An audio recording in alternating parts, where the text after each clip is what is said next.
Ladies and gentlemen, greetings from your respective positions. Once again, you are welcome here on the Awakening of Consciousness Tribune. In international news, Ukrainian President Volodymyr Zelensky has just criticized, but severely, the handling of the peace issue in Ukraine by the Trump administration and by Trump in particular. Volodymyr Zelensky has not been tolerant towards Donald Trump. How is Donald Trump managing the advent of peace in Ukraine from the beginning until now? He is not at all happy with Donald Trump. And moreover, in this regard, we could say it's a kind of summons. He invites Donald Trump to come to Kiev to provide explanations. Let's put it that way. But the strategy he is using is a barely concealed strategy to make it not really look like a summons. But we are indeed facing a real summons. Yes, in a way. So, besides that, whether it's in Donald Trump's administration or in the words of the Americans themselves, there is a discourse today that is being held and that is not favorable to Ukraine.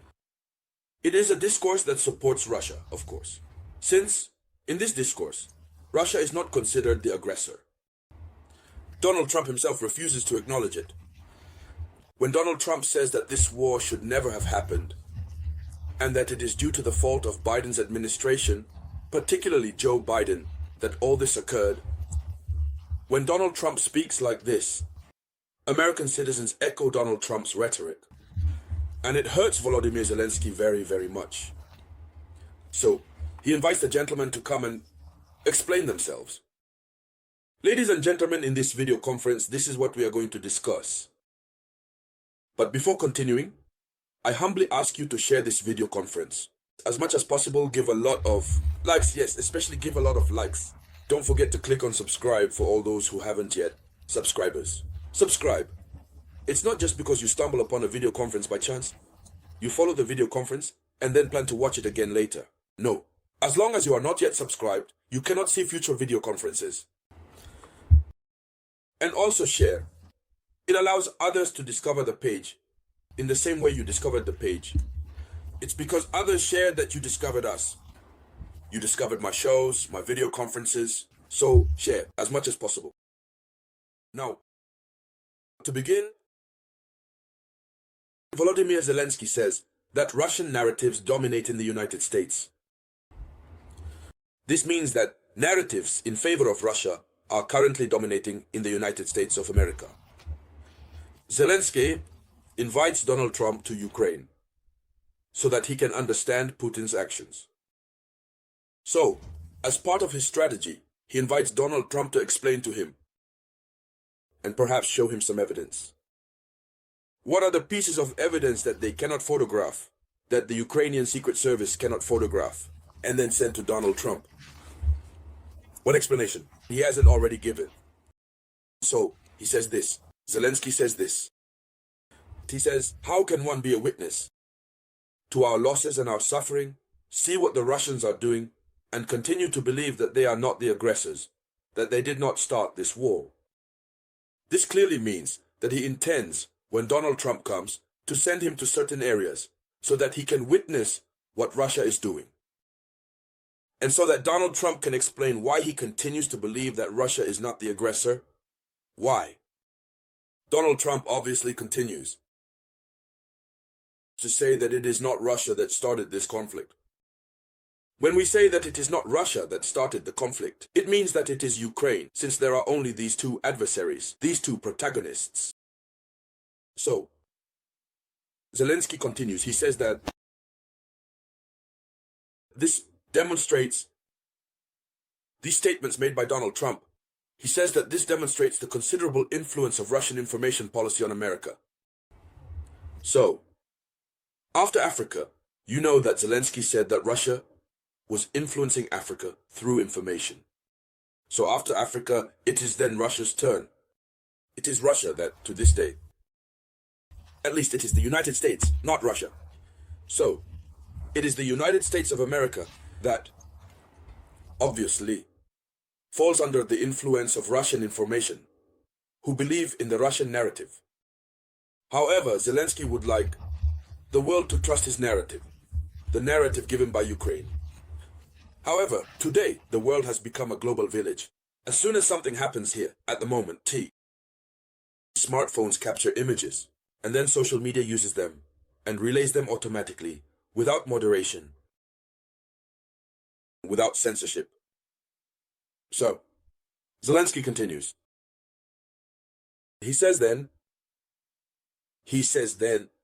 this demonstrates the considerable influence of Russian information policy on America, on American politics and political leaders. So Zelensky clearly states that Russia has an influence on American political leaders. This means that Donald Trump is influenced by Russia.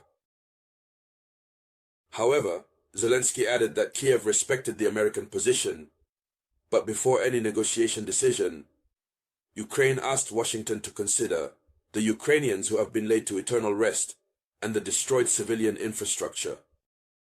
So it's clear, Zelensky's invitation or summons to Donald Trump is so that Donald Trump can come and see, with his own eyes, the parents of the victims crying. So for him, this could change the situation. And what is our comment on this? Instead of continuing to send many people to eternal rest, needlessly, we should move towards negotiations. The first ceasefire had been achieved. It was Zelensky again who violated the ceasefire. Before God, before men, and before history.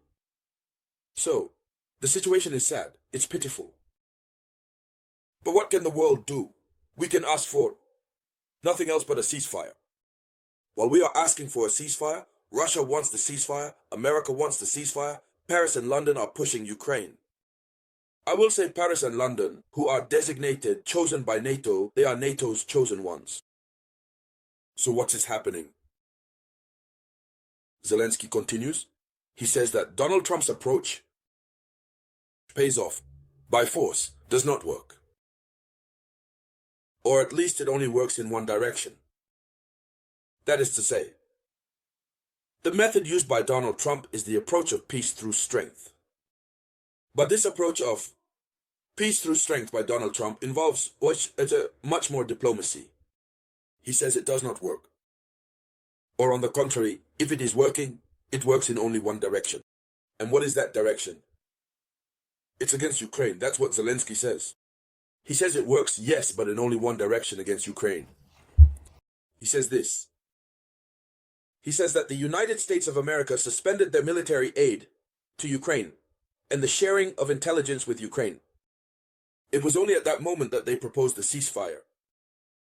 So, America deprived Ukraine. Then, America proposed the ceasefire. So that means it heavily impacts Ukraine, according to Zelensky. He continues. He says, on the other hand, Russia received such a proposal without any prior pressure. So, the way the pressure was on Ukraine, they shut everything down. No sharing of intelligence, and stopped military aid. That's where, under pressure, they were offered the ceasefire. But Russia, in return, did not receive any pressure, according to Volodymyr Zelensky. And indeed, it's true, it must be noted, Russia was not under pressure. So, Zelensky continues.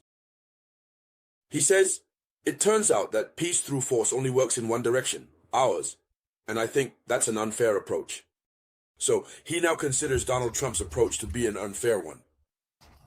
So, here's what Zelensky is about to do. Ladies, young ladies, and gentlemen, that was the international news headline. So please share it as much as possible. I'll be back shortly with more news. This was the voice of your one and only samurai.